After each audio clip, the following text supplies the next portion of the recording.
दोस्तों, स्वागत करते हैं आपके अपने यूट्यूब चैनल समाधान अड्डा पर। सेट 3 होने जा रहा है, जिसको हम डे 3 भी कह सकते हैं। और आप अगर 1 और 2 नहीं देखे हैं तो जा कर के मेरे समाधान अड्डा चैनल पर जा कर के देख सकते हैं। वीडियो कैसा लग रहा है इसके बारे में बता सकते हैं, लाइक कीजिएगा, कमेंट कीजिएगा। और अगर PDF चाहिए तो टेलीग्राम चैनल अवश्य ज्वाइन कर लीजिएगा। 1, 2 और 3 तीनों PDF टेलीग्राम पर डला चुका है, आपको फ्री में प्राप्त हो जाएगा। वहाँ से जा कर के जल्दी डाउनलोड कीजिए और अपने तैयारी को बेहतर बनाइए। तो चलिए स्टार्ट करते हैं। और यह जो है आपका डे 3 है, इसमें का जो भी क्वेश्चन होगा उसको डिस्कशन करने का प्रयास करेंगे और आप भी साथ में बोलिएगा, आपको भी याद हो जाएगा। चलिए देखिए, पहला क्वेश्चन क्या है कि हाल ही में हम सफ़र नीति का शुभारंभ किस मंत्रालय द्वारा किया गया। तो हम सफ़र नीति जो है वह किस मंत्रालय द्वारा शुरू किया गया था। यह जो शुरू किया गया था सड़क परिवहन एवं राज्य मंत्रालय द्वारा। सड़क परिवहन और राज्य मार्ग मंत्रालय द्वारा यह शुरू किया गया था। ठीक है, याद रखिएगा। आगे देखिए, सागरमाला परियोजना का संबंध किससे है। तो सागरमाला परियोजना का जो संबंध है वो किससे है। तो बड़े बंदरगाह से है। ठीक है, बड़े बंदरगाह से, याद रखिएगा।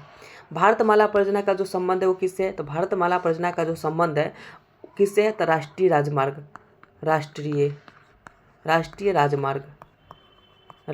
से है। ठीक है, राष्ट्रीय राजमार्ग से, याद रखिएगा, राष्ट्रीय राजमार्ग से है। आगे देखिए, 2 नंबर क्वेश्चन क्या कर रहा है। 2 नंबर क्वेश्चन कह रहा है आपका, 2 नंबर क्वेश्चन देखिएगा, ध्यान से देखिएगा, सारा कुछ समझ में आएगा। किस राज्य में पोलावरम परियोजना के खिलाफ स्थानीय लोगों ने फिर से अपना विरोध शुरू कर दिया। तो किस राज्य में, कौन सा राज्य है। तो आपका आंध्र प्रदेश है। आंध्र प्रदेश वाले जो राज्य है उसमें का जो लोग है, जनता है, वो क्या किया है, तो विरोध प्रदर्शित कर दी है। किस परियोजना को लेकर के। तो पोलावरम परियोजना के लेकर के। आगे देखिए, पोलावरम परियोजना जो है वो पोलावरम परियोजना किस नदी पर है। तो पोलावरम परियोजना जो है आपका गोदावरी नदी पर है। गोदावरी नदी की अगर लंबाई पूछा जाता है कितना है, तो 1400। गोदावरी नदी की लंबाई 1400 आपका कितना हो जाता है, 1465 हो जाता है, 65 किलोमीटर। ठीक है, याद रखिएगा। पोलावरम परियोजना का राष्ट्रीय परियोजना कब बनाया गया। तो पोलावरम परियोजना को राष्ट्रीय परियोजना कब बनाया गया। तो 2014 में बनाया गया था। ठीक है, पोलावरम परियोजना को राष्ट्रीय परियोजना 2014 में बनाया गया था, इसको याद रखिएगा। आगे देखिए, आगे आपका है नई चेतना 3.0 योजना की शुरुआत कब और कहाँ की गई थी। तो कब की गई थी। तो यह 2014 में की गई थी। कहाँ की गई थी। तो न्यू दिल्ली में। 2014 में की गई थी। कहाँ की गई थी। तो न्यू दिल्ली में की गई थी। ठीक है, याद रखिएगा। महिलाओं के साथ हिंसा उन्मूलन दिवस कब मनाया जाता है। तो ये पहला सेट में भी ये क्वेश्चन था, कब मनाया जाता है। तो 25 नवंबर को मनाया जाता है, इसको याद रखिएगा। 4 नंबर क्वेश्चन देखिएगा, सुप्रीम कोर्ट किस अधिनियम में संशोधन का आग्रह किया जिसमें बाल पोर्नोग्राफी के स्थान पर बाल यौन शोषण सामग्री रखा है। यह कौन हो जाएगा। था आपका POCSO एक्ट के तहत है। IT अधिनियम की किस धारा के तहत बाल यौन शोषण दंड अपराध है। तो यह कौन सा धारा है। तो आपका 67 नंबर की धारा है। बिहार को किला के नाम से किसे जाना जाता है। तो बिहार को किला के नाम से शारदा सिन्हा को जाना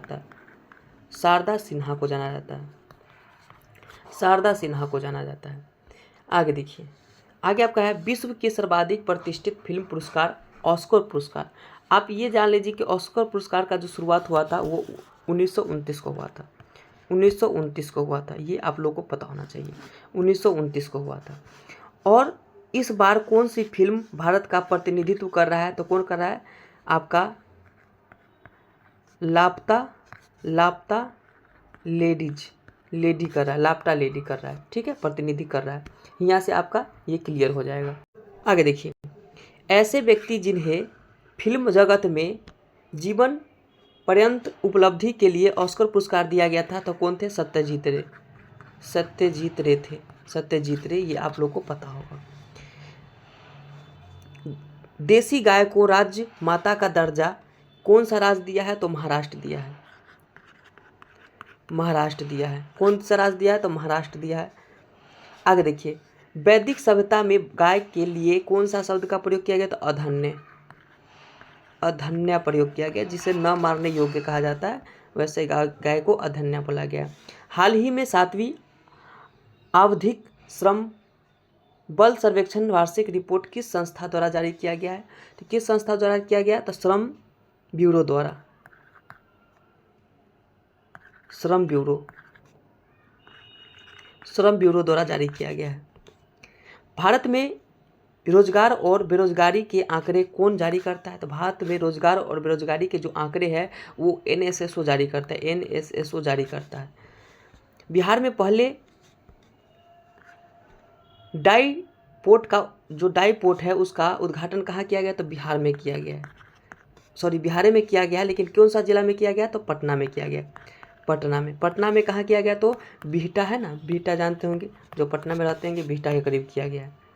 आगे देखिए 10 नंबर, भारत की पहली हवाई आधारित स्वसंचालित आंतरिक वायु गुणवत्ता निगरानी सुविधा किस एयरपोर्ट पर शुरू किया गया? तो यह कौन सा एयरपोर्ट है? तो तिरुवनंतपुरम एयरपोर्ट, तिरुवनंतपुरम एयरपोर्ट पर। आंतरिक वायु गुणवत्ता का विकास किस संगठन द्वारा किया जाता है? तो वायु गुणवत्ता का जो विकास वो किस संस्था द्वारा किया जाता है? तो आपका CSIR के द्वारा किया जाता है। अक्टूबर 2024 में महिला उद्यमिता मंच का शुभारंभ किस राज्य में किया गया? तो उद्यमिता मंच का जो शुभारंभ किया गया वो तेलंगाना राज्य में, तेलंगाना राज्य में किया गया। ठीक है, तेलंगाना राज्य में किया गया है, तेलंगाना राज्य में। महिला उद्यमिता मंच किस आयोग द्वारा शुरू किया गया? तो महिला उद्यमिता मंच जो है वो किस आयोग द्वारा शुरू किया गया? तो यह नीति आयोग द्वारा, नीति आयोग द्वारा शुरू किया गया है। याद रखिएगा, महिला उद्यमिता मंच योजना जो है वो नीति आयोग द्वारा शुरू किया गया है। राज्य खाद्य सुरक्षा सूचकांक 2024 में टॉप पर कौन रहा है? तो राज्य खाद्य सुरक्षा में जो टॉप पर रहा है वो केरल रहा है। कौन सा राज्य रहा है? केरल रहा है, केरल रहा, इसको याद रखिएगा। राज्य खाद्य सुरक्षा में टॉप पर कौन रहा है? तो केरल रहा है, इसको याद रखिएगा। फिर से बता देते हैं, अगर आप लोग को PDF चाहिए तो मेरे टेलीग्राम चैनल को ज्वाइन कर लीजिएगा। वहाँ 3 सेट जो आज तीसरा है वो तीनों डला गया है, जा करके डाउनलोड कर लीजिएगा। PDF निकलवाना वहाँ से निकलवा लीजिएगा, डिस्कशन देखना है फिर देख लीजिएगा, बेहतर हो जाएगा तैयारी आप लोग का। आगे देखिए, शिक्षा लिंगानुपात सतत विकास में शीर्ष पर कौन राज्य रहा है? तो केरल ही रहा है, केरल ही है। ठीक है, याद रखिएगा, केरल ही है। राष्ट्रीय संस्थागत रैंकिंग फ्रेमवर्क इंडिया रैंकिंग 2024 जारी किया। भारत के उच्चतम शिक्षा संस्थान के समग्र रूप से शीर्ष स्थान पर कौन रहा है ये बताना है। तो कौन शीर्ष पर है आपका? तो आपका IIT मद्रास रहा है। कौन रहा है? IIT मद्रास, IIT वाला बाबा नहीं, IIT मद्रास।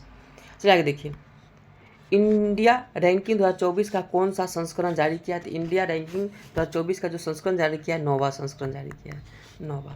अर्थशास्त्र में देखे थे आप लोग 5वां था। विश्व खुशहाली सूचकांक में भारत का स्थान कौन सा है? तो विश्व खुशहाली सूचकांक में 126वां स्थान है, 126वां 2024 में निर्धारण किया गया। आगे देखिए, निर्यात तैयारी सूचकांक का प्रकाशन कौन करता है? तो नीति आयोग करता है। कौन करता है? नीति आयोग करता है, नीति आयोग करता है, याद रखिएगा, नीति आयोग करता है, नीति आयोग करता है। आगे देखिए, न्यूनतम समर्थक मूल्य MSP किसकी सिफारिश पर लागू किया जाता है? तो यह किसकी सिफारिश पर लागू किया जाता है? तो आपका MS स्वामीनाथन समिति के सिफारिश पर किया जाता है। आगे देखिए, बुद्ध ने अपनी अंतिम वर्षा ऋतु कहाँ बिताया था? तो बुद्ध ने अपना वर्षा ऋतु, तो वर्षा ऋतु में जो बुद्ध धर्म के मानने वाले लोग होते हैं वो आराम करते हैं। ठीक है, 8 महीने प्रचार करते हैं और 4 महीने आराम करते हैं। तो वर्षा ऋतु में जो आराम किए थे वो कहाँ किए थे?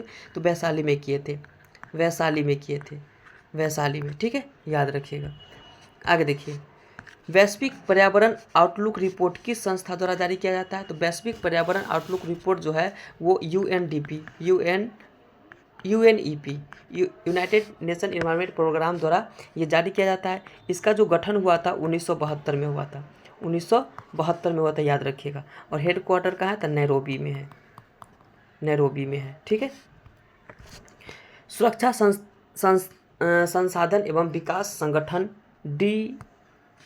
DRDO का गठन और उसका मुख्यालय कब हुआ था? DRDO का गठन हुआ था 1958 में। इसका मुख्यालय कहाँ है? तो न्यू दिल्ली में है। ठीक है, न्यू दिल्ली में है।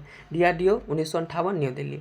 रक्षा पेटी, लाइफ बोट तथा पनडुब्बी किस सिद्धांत पर काम करता है? तो रक्षा पेटी बोट और पनडुब्बी जो है वो आर्किमिडीज के सिद्धांत पर कार्य करता है। किसके सिद्धांत पर?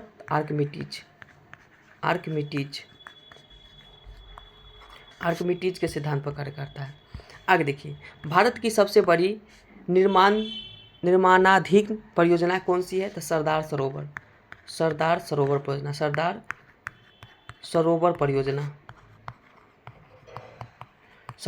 परियोजना याद रखिएगा। चुनाव आयोग अपने स्थापना वर्ष से किस अवधि तक एक सदनीय निकाय के रूप में कार्य किया है? तो देखिए, चुनाव आयोग का जो स्थापना हुआ था 25 जनवरी 1950 को हुआ था। तो 1950 से लेकर के 1989 तक के एक सदनीय था।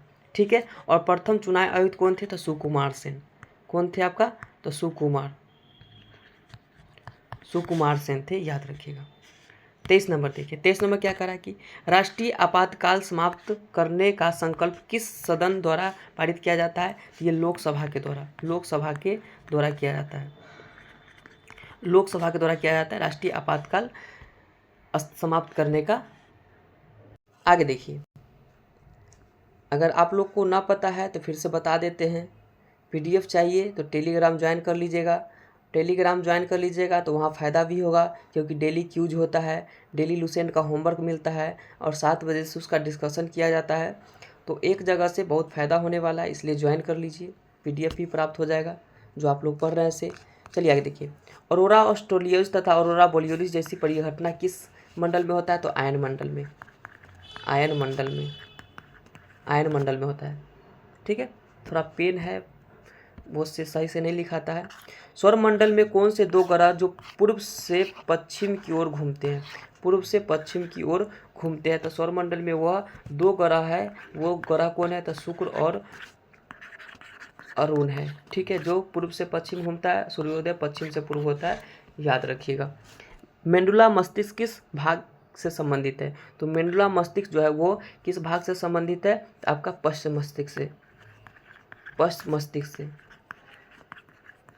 पश्च मस्तिष्क से संबंधित है। ठीक है, आगे देखिए, बिहार की दूसरी रामसर साइट नागी नकटी किस जिले में है? तो ये जमुई जिले में है। नागी नकटी कौन सी जिले में? जमुई जिले में। अब प्रथम जो रामसर साइट है वो कौन है? आपका कांवर झील हो जाएगा। ठीक है, कांवर झील हो जाएगा, याद रखिएगा। विश्व पर्यावरण दिवस कब मनाया जाता है? तो 5 जून को मनाया जाता है। पहली बार कब मनाया गया था? तो पहली बार 1974 में मनाया गया था। ठीक है। भारत में कौन सी नदी कर्क रेखा को 2 बार करती है? तो एक माही नदी है जो कर्क रेखा को 2 बार करती है। एकदा उत्तर तरफ जाती है तब, एकदा दक्षिण तरफ आती है तब काटती है। घाघरा नदी गंगा में कहाँ मिलती है? तो घाघरा नदी गंगा में छपरा में मिलती है। कहाँ मिलती है? छपरा। नर्मदा और ताप्ती के बीच कौन सी पहाड़ी है? तो आप लोग जानते हैं, ऊपर में एक विंध्य पर्वत श्रेणी है, विंध्य पर्वत, बीच में एक नर्मदा नदी बहती है, फिर नीचे एक सतपुरा है, और फिर एक नीचे एक ताप्ती नदी है। कौन सी नदी है? ताप्ती नदी है, और फिर ताप्ती नदी है, फिर नीचे क्या? अजंता पर्वत है। तो क्या पूछा है कि सतपुरा और ताप्ती के बीच कौन सा नर्मदा, ये नर्मदा है ना, नर्मदा और ताप्ती के बीच कौन सा है? तो सतपुरा पर्वत हो जाएगा, इसका राइट आंसर हो जाएगा। इलाहाबाद की संधि किस संधि के बाद हुआ था? तो बक्सर के संधि के बाद। किस युद्ध के बाद? तो बक्सर बक्सर के युद्ध के बाद जो 1764 में बक्सर की युद्ध हुआ था, इसी के बाद इलाहाबाद की संधि 1765 में हुआ था। ठीक है, 1765 में बक्सर की युद्ध 1764 में और इलाहाबाद की संधि 1765 में हुआ था। आगे देखिए, भारत के साथ बांग्लादेश की सीमा कितना लगता है? तो 40-96 लगता है, 40-96 किलोमीटर। कितने स्टेट के साथ लगता है? तो 5 स्टेट के साथ लगता है, याद रखिएगा। बांग्लादेश एशिया महाद्वीप के किस ओर है? तो दक्षिण पूर्व में है, यानी साउथ ईस्ट में है, साउथ ईस्ट में है। ठीक है, भारत के उत्तर पश्चिम में स्थित पड़ोसी देश के कौन है? तो मान लीजिए कि ये भारत है, और भारत के देखिएगा ये उत्तर हो गया, ये पश्चिम हो गया, तो उत्तर पश्चिम बीच वाला यहाँ अपना क्या है? तो पाकिस्तान है, पाकिस्तान है। अफगानिस्तान भारत से किस गलियारा से जुड़ता है? तो गलियारा जो है, आप अच्छा से ध्यान में रखिएगा, बखान गलियारा। कौन सा गलियारा है? तो बखान गलियारा। ठीक है, बखान गलियारा है, इसी से चीन जुड़ता है, याद रखिएगा। आगे देखिएगा, वर्तमान भारत के किस स्थान को सफ़ेद पानी के नाम से जाना जाता है? तो सफ़ेद पानी के नाम से जाना जाता है, आप लोग जानते हैं, सियाचिन ग्लेशियर को जानते हैं। किसको जानते हैं? सियाचिन ग्लेशियर, सियाचिन ग्लेशियर को जानते हैं। स्पीड में चलते हैं। भारत और चीन के बीच सीमा का निर्धारण करने वाली मैकमोहन रेखा किस प्रदेश के उत्तरी सीमा है? तो ये अरुणाचल प्रदेश की उत्तरी सीमा है। मैकमोहन रेखा का जो निर्धारण हुआ था 1914 में हुआ था। ठीक है, 1914 में निर्धारण हुआ था, याद रखिएगा। प्राचीन भारतीय भौगोलिक मान्यता के अनुसार भारत किस द्वीप के हिस्सा है? तो आप लोग जानते हैं, जम्बू द्वीप के हिस्सा है। जम्बू द्वीप पे भारत खंड आर्यावर्त है, आप लोग सुने होंगे। आगे देखिए, भारत का धुरी दक्षिण से ये क्वेश्चन थोड़ा गलती है। जो आपका भारत के दक्षिण बिंदु है, भारत के जो दक्षिण बिंदु है वो विषुवत रेखा से कितनी दूर है? तो 876 है ना, 876 किलोमीटर है, 876 किलोमीटर, ये क्वेश्चन कह रहा है। भारत की मुख्य भूमि को रामेश्वर द्वीप से कौन अलग करता है? तो आपका जो पंबन द्वीप है, भारत की मुख्य भूमि को रामेश्वर द्वीप से कौन अलग करता है? आप जानते हैं, पंबन द्वीप ये अलग करता है, पंबन द्वीप अलग करता है। कौन सा जलमार्ग अंडमान को निकोबार से अलग करता है? तो 10 डिग्री चैनल करता है, 10 डिग्री चैनल जानते हैं आप लोग। भारत का अक्षांशीय एवं देशांतरीय विस्तार कितना है? तो अक्षांशीय विस्तार पहले देखिएगा, तो 8 डिग्री 4 मिनट उत्तरी अक्षांश से लेकर के 37 डिग्री 6 मिनट तक के उत्तरी अक्षांश। देशांतरीय विस्तार की बात करा जाए तो ये 68 डिग्री 7 मिनट से लेकर के 97 डिग्री 25 मिनट तक के आता है, ये याद रखिएगा। भारत का सुदूर दक्षिण बिंदु कौन है? इंदिरा पॉइंट आप लोग जानते हैं, जो 6 डिग्री 4 मिनट में है, इंदिरा पॉइंट हो जाएगा, Indira point. British east India company की स्थापना का समय भारत के राजा कौन था और ब्रिटेन की रानी कौन थी? तो भारत की राजा कौन था? तो आपका उस समय भारत का राजा था आपका अकबर था। ठीक है, ब्रिटेन की रानी कौन थी? तो एलिजाबेथ कौन थी? तो प्रथम थी, याद रखिएगा। भारत के राजा अकबर था और ब्रिटेन की रानी एलिजाबेथ प्रथम थी। आगे देखिए 46 में, भारत आने वाला दूसरा अंग्रेज यात्री कौन था जो कौन था और किसके दरबार में रहता था? तो दूसरा अंग्रेज यात्री कौन था और किसके दरबार में रहता था? तो दरबार में रहता था जहांगीर के दरबार में कौन यात्री था? तो आपका सर टॉमस रो था, जो 1615 को आया था। कब आया था? 1615 को आया था, याद रखिएगा। ब्रिटिश ईस्ट इंडिया कंपनी द्वारा पहला कारखाना कहाँ स्थापित किया गया था? ब्रिटिश ईस्ट इंडिया कंपनी द्वारा जो पहला कारखाना 1600 ईस्वी में स्थापित किया गया था, कहाँ किया गया था? तो सूरत में स्थापित किया गया था। आगे देखिए, 1760 में बांडीवास की प्रसिद्ध लड़ाई अंग्रेज ने किसके साथ लड़ा था? तो एक तो अंग्रेज के साथ हुआ था, ये तो क्लियर हुआ, और कौन लड़ा था? तो बांडीवास का युद्ध तो फ्रांसीसी लड़ा था, ठीक है, याद रखिएगा। और बांडीवास का युद्ध कब हुआ था? तो 1760 में हुआ था, ये भी याद रखिएगा।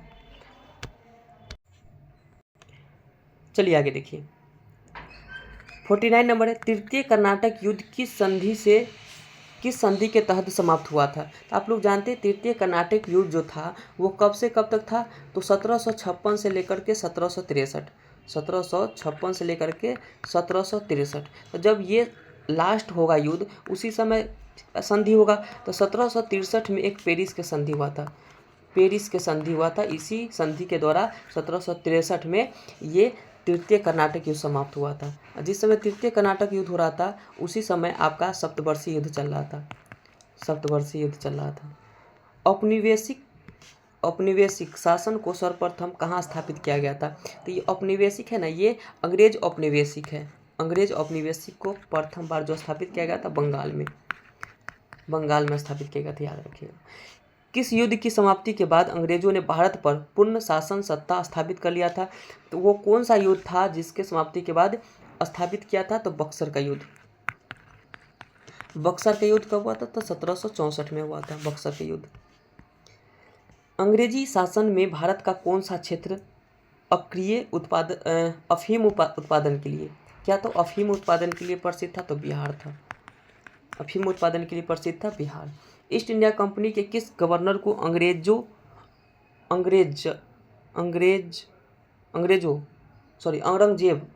औरंगजेब द्वारा भारत से निष्कासित कर दिया गया। ईस्ट इंडिया कंपनी के किस गवर्नर को औरंगजेब द्वारा निष्कासित कर दिया गया था, तो कौन था आपका, तो जॉन चाइल्ड था। जॉन चाइल्ड था, याद रखिएगा, जॉन चाइल्ड। अंग्रेज रल्फ फिंच किस मुगल बादशाह के दरबार में रहता था। ये मुगल बादशाह कौन था, अकबर के दरबार में रहता था, अकबर के दरबार में। 1611 में मुगल बादशाह से किस अंग्रेज से व्यापारिक अनुमति लेनी पड़ी थी, लेने में सफल रहा था। तो 1611 में मुगल बादशाह कौन था जिससे अंग्रेज ने व्यापारिक अनुमति लिया था, वो कौन था आपका, तो जॉन मिल्टन था। जॉन मिल्टन था, याद रखिएगा। ठीक है, आगे देखिए। आगे आपका क्वेश्चन है कि अंग्रेजों ने सन 1700 में पहला प्रेसिडेंसी नगर कहाँ स्थापित किया था। तो पहला जो प्रेसिडेंसी नगर स्थापित किया था वो कोलकाता में, और जो ब्रिटिश का राजधानी था वो कोलकाता ही था। अंग्रेजों के बाद भारत आने वाला यूरोपीय कंपनी कौन था। तो यूरोपीय कंपनी जो था वो डेनिश था, डेनिश ईस्ट इंडिया कंपनी। फ्रांसीसी व्यापारी कंपनी की स्थापना किस फ्रांसीसी शासक के बाद हुआ था, लुई 14वां के बाद, लुई 14वां। ठीक है, भारत आने वाला यूरोपीय कंपनी कौन कौन था, तो पुर्तगाल था। पुर्तगाल के बाद रखिएगा डच था, पुर्तगाल, डच, इंग्लैंड वाले थे, अंग्रेज थे, डेनिश थे, याद रखिएगा। फिर फ्रांसीसी थे और क्या थे आपका, स्वीडिश थे, याद रखिएगा। तो कौन कौन थे आपका, पुर्तगाल, डच, अंग्रेज, डेनिश, फ्रांसीसी और स्वीडिश थे, याद रखिएगा।